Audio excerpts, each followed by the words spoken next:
Alright, let's continue our task. Here we go.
Alright, it's good to have a level like this. You see the level, so you know if they are both lined up and if they are straight. So that level really helps to do that. Alright, I'm going to go and get some water. I need some water for the cement. I'll be right back.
Alright, you see I'm putting a level on the top to make sure.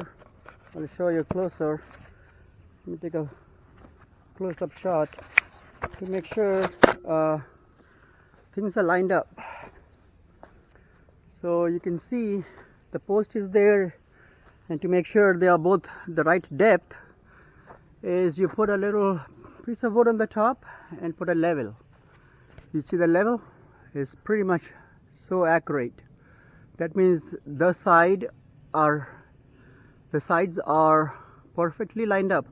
Maybe here, maybe half an inch, and that I can fix on this side. I can make it just a little lower by just stamping it down, and that will go a little bit low on this side, and that will be perfectly lined up. It's almost perfect now, you can see it. So that's how it goes. That's how you do it. Okay, now I need some bricks to put it in there. I need some bricks, so that's what I'm going to do now. Next is put some bricks, and then the cement, because the cement I have here that was left over doesn't have any gravel. Since it doesn't have any gravel, just mortar like a stucco, I'm just going to put some bricks and other things. I'm going to break up some bricks and put it, and that'll do it. Alrighty.